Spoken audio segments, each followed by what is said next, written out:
Press the bell icon of the ePathshala channel and never miss another update. So guys, finally we are back again with the new series of this chapter and all you know that अब हम MCQ series start कर रहे थे और अब हम MCQ series को start करते करते हम chapter 10 तक आ चुके हैं। मेरा नाम विजय है और आप ई पाठशाला के चैनल को देख रहे हैं। अगर आप पहली बार चैनल पे आए तो भाई सब्सक्राइब जरूर करिएगा बिकॉज हम ऐसे ही आपके लिए बहुत अच्छी अच्छी वीडियोस लाते रहेंगे। इस चैप्टर के अंदर हम colonialism and the country side, जैसे आप हिंदी में उपनिवेशवाद और साथ में देहात के नाम से इसे पुकारते हैं हिंदी में, हमने इस चैप्टर से रिलेटेड वीडियो भी अपलोड की हुई है। अब इस चैप्टर के अंदर हम एमसीक्यू सीरीज स्टार्ट कर रहे हैं, उसके बाद इंपॉर्टेंट क्वेश्चंस भी आएंगे। मैंने अभी रिसेंटली बच्चे को पेपर लिया था, उसमें जो मैंने एमसीक्यू क्वेश्चंस बनाए हैं, मैं आपको डेफिनेटली बता रहा हूं कि यही अगर आप एमसीक्यू क्वेश्चंस पढ़ के चले जाएंगे तो आपको पेपर में 95 प्लस लाने से कोई नहीं रोक सकता। So let's start with the MCQ series. Question number 1, देखिए ये वाला क्वेश्चन ना एग्जामिनर किसी भी टाइप से पूछ सकता है। मैं आपको थोड़ा सा क्राइटेरिया समझा दूंगा, फिर क्वेश्चन का जो आंसर सही तरीके से फिल करना आता है उसमें आप थोड़ा सा लॉजिक भी लगा सकते हैं। अगर आपने इस चैप्टर से रिलेटेड वीडियो देखी हुई है तो आप काफी अच्छी तरीके से समझ जाएंगे कि एग्जामिनर पूछना क्या चाहता है क्वेश्चन के अंदर। हिस्ट्री के क्वेश्चन को बिल्कुल बी केयरफुल होके एक बार रीड आउट करिएगा, पढ़ने के बाद आपको समझ में आ जाएगा कि इसमें आंसर मुझे क्या करना है। ठीक है, तो सबसे पहला क्वेश्चन है the group of rich farmer, मतलब अमीर किसानों के समूह को इस चैप्टर में कहा क्या जाता था। देखो एक चीज तो क्लियर है, किसान दो टाइप के थे। किसान दैट मींस रैयत, रैयत दो टाइप के थे, अमीर और गरीब। रैयत को मतलब हिस्ट्रिकल लैंग्वेज में पुराने टाइम पीरियड में किसानों को रैयत भी कहा जाता था। तो इसमें ये पूछा हुआ है कि अमीर किसानों को क्या कहा जाता है। देखो अमीर किसान जमींदार भी हो सकता है, गृहपति भी हो सकता है, भूमिपति भी हो सकता है या जोतदार हो सकता है। तो इसका सही आंसर जोतदार है। जोतदार इसका सही आंसर इसीलिए है, आप इस इमेज के थ्रू बहुत अच्छी तरीके से समझ सकते हैं। देखिए होता क्या है कि रैयत तो होते हैं, रैयत दैट मींस किसान तो होते हैं, पर ये किसान वो किसान होते हैं जो अमीर होते हैं। अमीर दैट मींस रिच फार्मर, ये एक तरीके के मनी लैंडर्स भी हो सकते हैं, ट्रेडर्स भी हो सकते हैं। लेकिन आपको याद पता क्या रखना है, जोतदार जिनके पास जमीनों का बड़ा हिस्सा नहीं होता है लेकिन ये अमीर होते हैं, मतलब सबसे ज्यादा जमीनों के मालिक जमींदार ही होते हैं। एग्जामिनर क्वेश्चन ऐसे भी पूछ सकता है आपसे कि आपको बताना है कि अमीर किसान यानी कि रिच फार्मर और जमींदार, यानी कि ऐसे ही पूछ सकता है कि आप बताइए जोतदार, जैसे आप जोतदार बोलते हैं, और जमींदार, इन दोनों में से सबसे ज्यादा जमीनें का हिस्सा किनके पास होता है। तो उस समय पे आप जोतदार टिक नहीं कर सकते, आपको जमींदार टिक करना पड़ेगा। जमींदार बहुत बड़ी जमीनों के मालिक होते हैं, हाँ, लेकिन ये तो है कि जोतदार जो लोग होते हैं वो जमीनों के मालिक तो होते हैं, थोड़े रिच भी होते हैं, लेकिन जमींदार के कंपैरिजन में कम होते हैं। हाँ, ये रैयत की मदद करते हैं, जो इनके अंडर में रैयत काम करते हैं उनकी मदद करते हैं ये लोग। ये मैंने अपने वीडियो के अंदर समझाया हुआ है। तो मैंने एक ही क्वेश्चन के अंदर आपको दोनों से रिलेट करा दिया कि क्वेश्चन एग्जामिनर आपकी बुद्धि से खेल सकता है, तो उसे बुद्धि से खेलने मत दीजिएगा, अपने मन की सुनिएगा, ऑल इज वेल बोलिएगा और टिक कर दीजिएगा इसका आंसर पर्टिकुलर यही हो सकता है। तो क्वेश्चन कैसे पूछ सकता है examiner, and I hope you clear कि यहाँ पे जोतदार आंसर क्यों होगा। नेक्स्ट क्वेश्चन की तरफ चलते हैं। यहाँ पे पूछा हुआ है कि 1857 के अंदर दक्कन के अंदर किसान के दंगे हुए थे, है ना, इसे दक्कन फार्मर्स प्रोटेस्ट या रेट्स बोल सकते हैं, वो हुए थे 1875 के अंदर। अब ये जो दंगे हुए थे किसानों के बीच में, मनी लैंडर्स और जमींदारों के बीच में हुए थे दंगे, ठीक है। अब ये दंगे हुए क्यों थे, इस दंगे को जो ये दंगे हुए थे इसमें किसानों से ज्यादा पेमेंट ली जा रही थी जमींदारों के थ्रू, तो यहाँ पे दंगे भड़के थे। लेकिन दंगे जब हुए थे तो उसमें कौन जिम्मेदार था, किसको जिम्मेदारी दी गई, ये किसने बोला कि ये गलत हो सकता है। तो इसीलिए उसके लिए ब्रिटिशर्स ने एक आयोग की स्थापना करी, जिसे हम बोलते हैं कमीशन की स्थापना करी। वो ये तय करेगा कि दक्कन में जो दंगे हुए थे उसको मतलब कौन कौन गलत था, जमींदार गलत थे या किसान गलत थे, कौन गलत था, उसको करने के लिए एक आयोग की स्थापना करी गई। आयोग का नाम दक्कन दंगा आयोग हो सकता है, हैदराबाद दंगा आयोग हो सकता है, बंगाल दंगा आयोग हो सकता है, छोटा नागपुर पठार दंगा आयोग हो सकता है। तो इसका सही आंसर आपको शब्दों से पता चल गया होगा, ए दक्कन दंगा आयोग। दक्कन दंगा आयोग एक तरीके का क्या कहते हैं, एक कमीशन बनाया गया था जिसका मेन काम क्या था, ब्रिटिश पार्लियामेंट के अंदर एक रिपोर्ट देनी। अच्छा, बना कब था, 1857 में। रिपोर्ट कब पेश हुई, 1878 के अंदर। कितने साल के बाद, 3 साल के बाद ये रिपोर्ट पेश करी गई। देखो मैं आपको क्वेश्चन तो बता रहा हूं लेकिन साथ में उसका रीजन भी दे रहा हूं। दैट इज वाई आप ई पाठशाला चैनल को इतना प्यार देते हैं, सपोर्ट करते हैं, क्योंकि मैं आपको लॉजिक बेस पे बताऊंगा। ऐसे नहीं कि जबरदस्ती रटवा दे किसी क्वेश्चन को, रटवाने वाला अपना हिसाब किताब बिल्कुल नहीं है। अब यहाँ पे हुआ क्या कि 1878 के अंदर दक्कन दंगा आयोग बना, मतलब उन्होंने रिपोर्ट पेश कर दी और उसके बाद वहां पे एक बिल बन के निकलता है। 1 साल के बाद पार्लियामेंट है, ब्रिटिश की पार्लियामेंट है, उन्हें पता है किसानों को ही अगर मारने लग जाएंगे तो भैया फिर तो ऐसे तो फिर टैक्स कैसे इकट्ठा किया जाएगा। तो इसीलिए उन्होंने क्या कहा, 1879 के अंदर उन्होंने कहा कि अब ना एग्रीकल्चरिस्ट रिलीफ एक्ट बनाया गया। इसमें ये बोला गया कि भाई जो भी किसान could not be arrested and imposed they were unable to pay their debit। मतलब इस 1875 के अंदर दक्कन दंगा आयोग बना, 1878 के अंदर ये पार्लियामेंट में पेश की गई रिपोर्ट, कहा कि ब्रिटिश पार्लियामेंट में।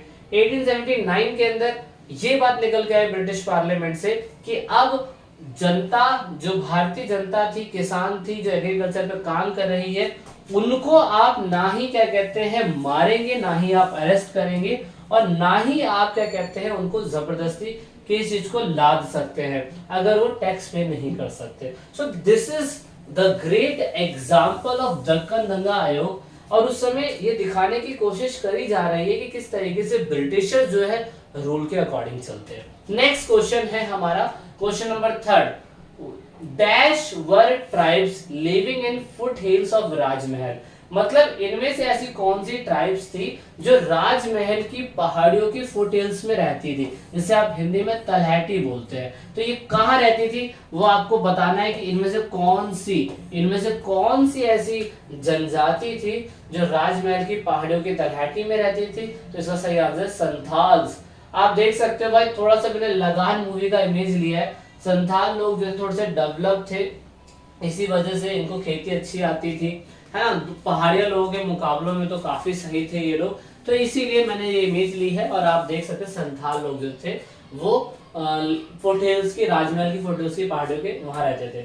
नेक्स्ट क्वेश्चन है, who introduced the permanent settlement. One of the greatest settlement बताया गया।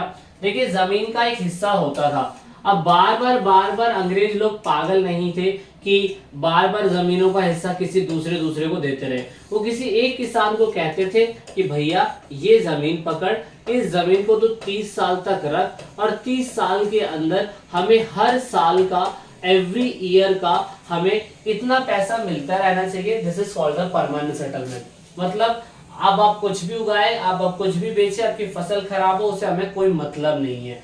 जमीन आपको हमने दे दी, आपसे हम पे परमानेंट सेटलमेंट हो गया, उसके बाद आप कुछ भी करें। तो ये बनाया गया था परमानेंट सेटलमेंट। अभी पूछा क्वेश्चन एग्जामिनर ने आपसे ये है कि परमानेंट सेटलमेंट जैसे आप स्थायी समझौता या स्थायी बंदोबस्त के नाम से भी जानते हैं, इसे सबसे पहले किसने बनाया, तो आप देख सकते हैं लॉर्ड कॉर्नवालिस। लॉर्ड कॉर्नवालिस ये व्यक्ति है, आपको दिखाई दे रहा होगा। इन्होंने सबसे पहले परमानेंट सेटलमेंट का एस्टैब्लिशमेंट करा, इसलिए इसका आंसर जो है वो बी है। अच्छा, मैं आपसे क्वेश्चन ये पूछा जाता हूँ कि लॉर्ड कॉर्नवालिस ने अगर परमानेंट सेटलमेंट किया था तो परमानेंट सेटलमेंट उन्होंने कौन से ईयर में किया था? कमेंट जरूर करिएगा, क्योंकि मैं आपसे जो क्वेश्चन पूछता हूँ वो पेपर के पॉइंट ऑफ व्यू से बहुत इंपॉर्टेंट होते हैं। एक सबसे इंपॉर्टेंट बात ये कि अगर आप हमारे चैनल को सब्सक्राइब कर चुके हैं तो उसके लिए बहुत बहुत थैंक यू।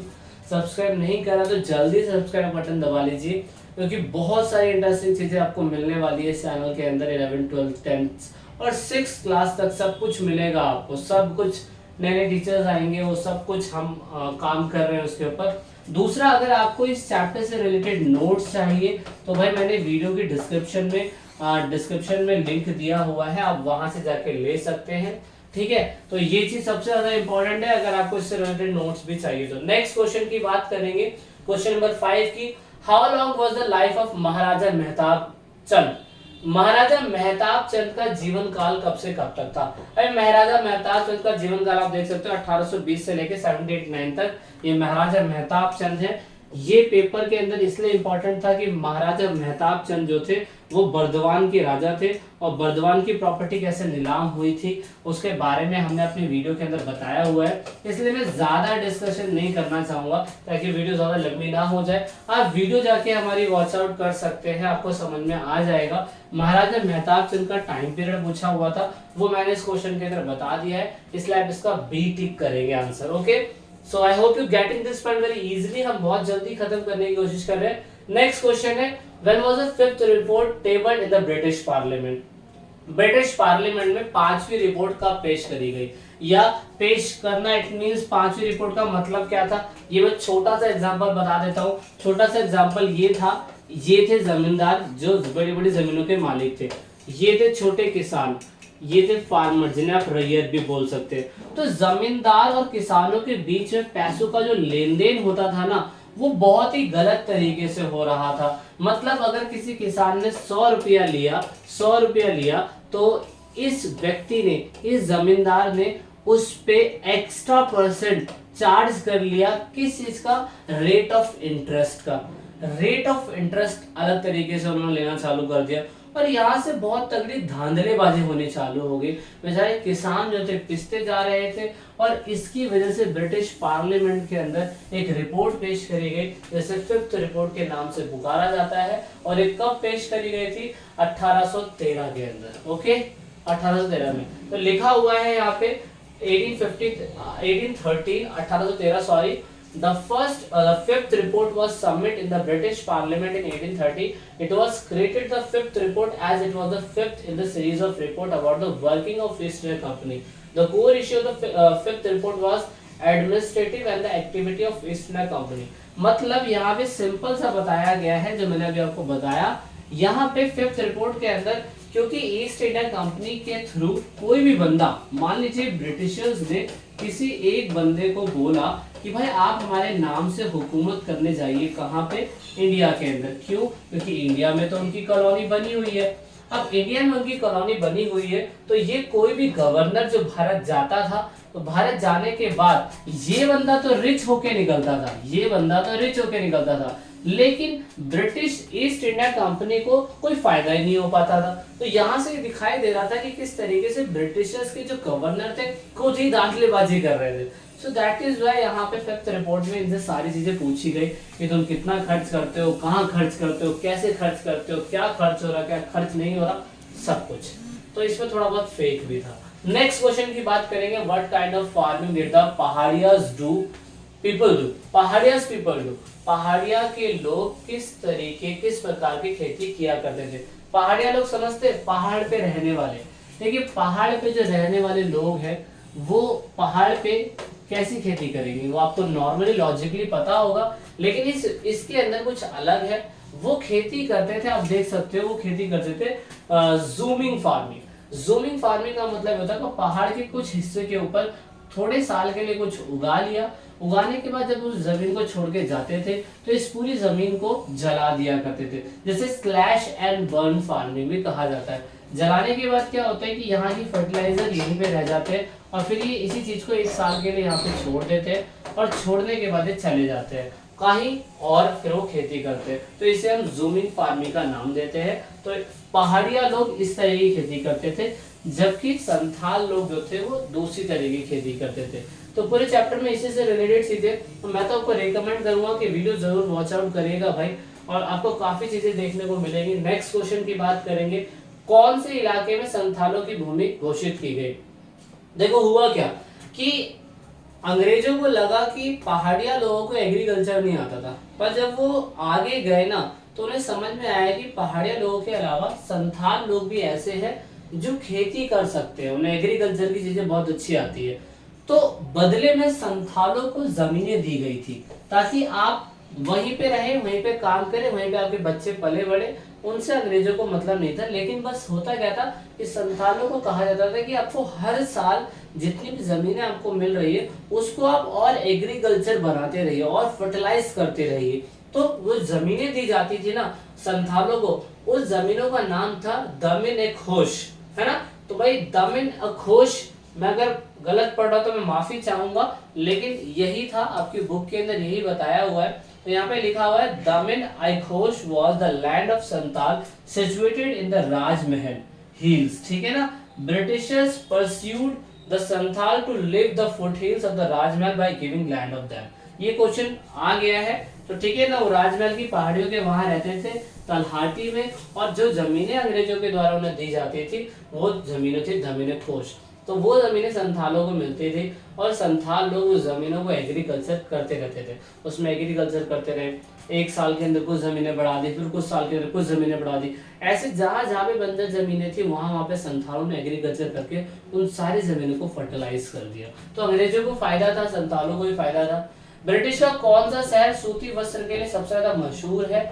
ये देखो, अपने इंडिया से तो कॉटन लेके जाते थे ये लोग, रॉ कॉटन लेके जाते थे और अपने ब्रिटेन के अंदर ले जाके उसको अच्छी खासी टेक्नोलॉजी में चेंज करके और अच्छा स्वेटर या कुछ भी बना दिया करते थे, कॉटन से कुछ भी बना सकते हैं। तो वो कहाँ पे लेके जाते थे? मैनचेस्टर के अंदर, ठीक है ना।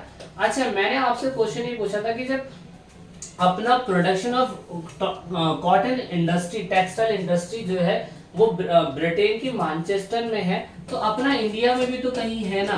इंडिया में अगर कहीं है, अगर वो कहीं इंडिया की धरती पे है, तो आपको ढूंढना है और मुझे कमेंट करके बताना है कि भाई सूती उत्पादन केंद्र हमारे भारत का कहाँ पे।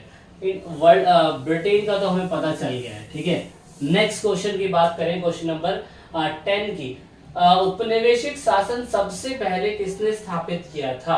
ठीक है ना। तो यहाँ पे colonial rule was first established, sorry ये पूछा हुआ है कि कॉलोनियल रूल जब ब्रिटेन के लोग आए तो सबसे पहले उन्होंने अपना शासन किस राज्य से या किस इलाके से करना चालू करा? तो नॉर्मली सबको पता है बंगाल है भाई, है ना। Bengal is the first state जहाँ पे सबसे पहले उन्होंने अपना शासन चलाया था। किन्होंने? अंग्रेजों ने। अच्छा, कौन से ईयर में स्टार्ट किया था? कौन से ईयर में, ये मैंने अपने वीडियो के अंदर बताया हुआ है। आप चाहे तो वॉच आउट कर सकते हैं और नहीं तो आप जाके ऑनलाइन भी सर्च कर सकते हैं और कमेंट कर सकते हैं। नेक्स्ट क्वेश्चन है हमारा, अमेरिकी स्वतंत्रता संग्राम के दौरान ब्रिटेन सेना के कमांडर कौन थे? जिसे आप क्या बोलते हैं? Commander of British army. जिस समय अमेरिकन वॉर चल रहा था, तो उस समय में अमेरिकन वॉर ऑफ इंडिपेंडेंस के टाइम पीरियड पे ब्रिटिश के सेनापति कोई थे।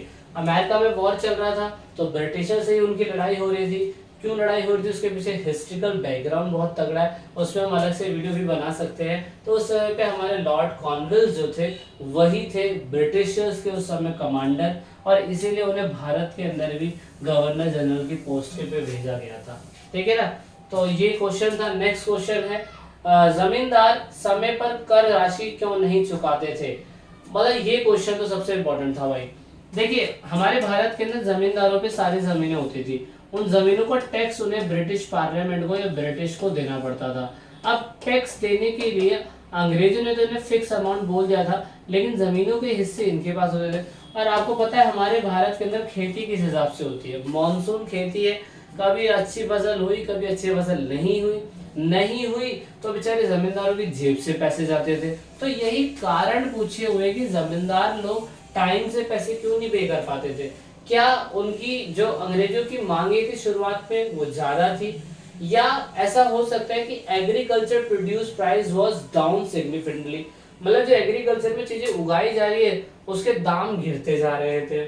उसके बाद ऐसा हो सकता है कि या तो कर जो अंग्रेज लोग टैक्स मांग रहे हैं वो टैक्स ज्यादा होगा, इसी वजह से प्रॉब्लम हो रही होगी, है ना। तो इसमें सभी आंसर है, सभी यहाँ पे भाई मिसप्रिंट हो गया है, ये डी आंसर है, ठीक है ना। डी इसका आंसर है। आप सभी चीजें इसमें लिख सकते हो, इसलिए जमींदार पैसे नहीं दे पाते थे। नेक्स्ट क्वेश्चन है, अमेरिका में गृह युद्ध कब हुआ? तो ये क्वेश्चन है, ये अमेरिका में गृह युद्ध कब हुआ? आप देख सकते हो 1861 से लेके 1865 के बीच में, इस टाइम पीरियड पे अमेरिका के अंदर युद्ध चल रहा था। तो ये शुरुआती समय था इसलिए हमने इस पे टिक कर दिया, किस पे, बी पे टिक कर दिया, ठीक है ना। अमेरिकन सिविल वॉर इस टाइम पे स्टार्ट हुआ था। अमेरिकन सिविल वॉर क्यों स्टार्ट हुआ ये मैं छोटा सा आपको ये बता देता हूँ कि देखिए ये है ब्रिटेन आपका, ठीक है, यूरोप के अंदर ब्रिटेन है, ब्रिटेन बोले तो ब्रिटिशर्स लोग, और ये है आपका पूरा का पूरा north Atlantic ocean, north Atlantic ocean, है ना। और हुआ क्या था कि जब ब्रिटिशर्स के लोग नई जमीनों को ढूंढने जा रहे थे तो उन्होंने नॉर्थ अटलांटिक ओशन क्रॉस करके अपने यहाँ से कुछ लोगों को भेज दिया यहाँ पर। ये आपने 11th क्लास की हिस्ट्री में पढ़ा होगा। फिर उन्होंने 13 कॉलोनीज बनाई, और 13 कॉलोनीज बनाने के बाद नॉर्थ अमेरिका के अंदर कैसे नेटिव पीपल को बाहर फेंक दिया, नेटिव पीपल को बाहर फेंका तो जो ब्रिटिशर्स यहाँ पे आके बसे थे उन्होंने अपनी खुद की आज़ादी ले ली थी, है ना। तो ये बहुत तगड़ी हिस्ट्री है इसके पीछे, तो हम इतना नहीं जाएंगे, तो आप थोड़ा थोड़ा समझ लीजिए, मोटा मोटा समझ लीजिए। मैं तो आपको यही कहूँगा कि अगर आपको स्टडी मटेरियल चाहिए तो भाई आप हमारी वीडियो के डिस्क्रिप्शन में जा सकते हैं, वहाँ से परचेज करिए, क्योंकि आपको भाई एग्जाम देना है, 200-250 रुपये में कुछ नहीं होने वाला है। अगर आप परचेज कर लेंगे तो आपका रिजल्ट अच्छा आ जाएगा, आपके पैसे वसूल हो जाएंगे, इसीलिए मैं आपको ये बताने की कोशिश कर रहा हूँ। नेक्स्ट क्वेश्चन है आपका question number 14, from which city did the America start supplying cotton at the time of crisis. America ने जिस समय अमेरिका जो था उसका संकट चल रहा था, तो उस समय में अमेरिका के शहर के अंदर से जो कॉटन थी उसकी आपूर्ति कहाँ से की जाती थी, उस समय मुंबई से की जाती थी। मुंबई डेक्कन, जो मुंबई एक जगह है, वहां से अमेरिका जो है अपना कॉटन मंगाया करता था जिस समय अमेरिका के अंदर सिविल वॉर की सिचुएशन चल रही थी। नेक्स्ट क्वेश्चन है, मैं जनरली करने की कोशिश कर रहा हूँ, what did the Paharia people collect from the forest. देखिए पहाड़िया जो लोग होते थे वो अभी आपने देख लिया कि खेती कौन सी क्या करते थे, लेकिन फॉरेस्ट से वो क्या इकट्ठा करते थे, खाने के लिए महुए के फूल इकट्ठा करते थे, बेचने के लिए रेशम के कोल या राल, काठ कोयला बनाने के लिए कोयला, या सभी। इसका आंसर सभी है, पहाड़िया लोग सभी चीजें किया करते थे, ये मैंने अपने वीडियो के अंदर बताया भी हुआ है, ठीक है। सो नेक्स्ट क्वेश्चन है question number 16, the people of the following tribes comes in the biggest thread of the Paharias people. देखिए पहाड़िया पीपल के लिए ना, पहाड़िया लोगों के लिए मतलब सॉरी पहाड़िया जो लोग थे वो किन के लिए थ्रेड थे, मतलब देखिए खेती कौन कर रहा है, खेती संथाल्स लोग कर रहे हैं, तो संथाल्स लोगों के लिए पहाड़िया लोग थ्रेड इसलिए होते थे कि ये लोग रहते पहाड़ों में थे, ये ऊपर से पहाड़ों से उतर के आते थे, संथालों ने जो भी जमीन में कुछ भी उगाया हुआ है उस जमीन पे हमला करते थे, हमला करके उनकी फसलें चुरा के लेके चले जाते थे, इसलिए संथालों के लिए पहाड़िया लोग बहुत बड़े थ्रेड थे। क्या थे? थ्रेड। थ्रेड मीन्स खतरा बोल सकते हैं आप, ठीक है। तो इसका सही आंसर है पहाड़िया लोग जो थे खतरा किनके लिए थे, संथाल्स के लिए, तो इसलिए मैंने इसमें ए टिक कर दिया है। Okay, I hope you getting this point very easily. Question थोड़ा सा ट्रिकी था। नेक्स्ट क्वेश्चन है, Which divide did the Paharia use for the zoom farming। देखो पहाड़िया लोग तो zoom खेती करते थे, अब पहाड़ों के ऊपर क्या आप ट्रक लेके जा सकते हैं? नहीं लेके जा सकते। पहाड़ के ऊपर क्या आप टेबल पहुंचा सकते हैं? नहीं पहुंचा सकते। तो इसी वजह से पहाड़िया लोग जूमिंग फार्मिंग अगर करते थे पहाड़ों के ऊपर, तो उस समय किस चीज का इस्तेमाल करते थे? हल का, हेरे का, कुदाल का, या उपयोग में सभी। तो कुदाल यूज होगा भाई, नॉर्मल सा है। आप पहाड़ में देख सकते हैं कि लोग कुदाल, जो ये दिख रहा है आपको, ये कुदाल बहुत आसानी से पहाड़ों में पहुंचाई जा सकती है, ट्रक के कंपैरिजन में, ट्रैक्टर के कंपैरिजन में, पानी के कंपैरिजन में। इसलिए पहाड़िया लोग ज्यादातर कुदाल का इस्तेमाल किया करते थे, ठीक है ना भाई। किसका इस्तेमाल करते थे? कुदाल का। तो हो बोलते हैं इसे, तो आपको बहुत नॉर्मली लॉजिकली समझ में आ रहा होगा। और उनके कंपैरिजन में संथाल लोग क्या इस्तेमाल करते थे फार्मिंग के लिए? अब संथाल लोग तो जमीनों पे रहते थे भाई, जमीनों पे रहते तो सिंपल सी बात है वो दोनों चीज का इस्तेमाल कर सकते हैं, लेकिन यहाँ पे हल का इस्तेमाल वो ज्यादा करते थे, क्योंकि हल तो नॉर्मल बैलों के थ्रू यूज हो जाता था, उस समय ट्रैक्टर तो थे ही नहीं, बहुत पुराना इतिहास है। तो वही ये बैलों का इस्तेमाल करते थे खेती करने के लिए, नॉर्मल सा। तो बैल ऊपर पहाड़ों में नहीं जा सकते हैं, तो इसमें आप लॉजिक लगा सकते हैं बहुत आसानी से, ठीक है। नेक्स्ट क्वेश्चन है, home did the lives of the Paharia people of the Rajmahal dependency entire. Rajmahal के पहाड़िया लोगों का जीवन पूरी तरह से किस चीज पर निर्भर था? राजमहल के पहाड़िया लोगों का पूरा जीवन जो था जंगलों पर निर्भर था, क्योंकि अगर वो लोग जंगलों से सामान नहीं लेंगे, महुआ, कोयला, लकड़ियां, काठ, कोयला, तो सिंपल सी बात है उनका जीवन यापन चल नहीं सकता। वीडियो अगर अच्छी लग रही है तो भाई मैं आपको यही कह रहा हूँ कि भाई सब्सक्राइब जरूर करिएगा, क्योंकि सब्सक्राइब करते जाएंगे तो भाई आप हमारी सारी वीडियोस को टाइम टू टाइम लेते जाएंगे, क्योंकि हमारी नोटिफिकेशन आपके लिए बहुत वैल्यूएबल होगी। बहुत मेहनत लगती है ये सारी चीजें करने के लिए, तो इसीलिए नेक्स्ट क्वेश्चन की बात करेंगे हम। लास्ट क्वेश्चन है वो, by what name was the revenue collecting जमींदार नोन। देखिए होता क्या है कि जमींदार है और अंग्रेजों को, ब्रिटिशर्स को पैसा देना जमींदारों को, तो जमींदार ना खुद जाते थे इनके पास, ना ब्रिटिशर्स खुद आते थे इनके पास।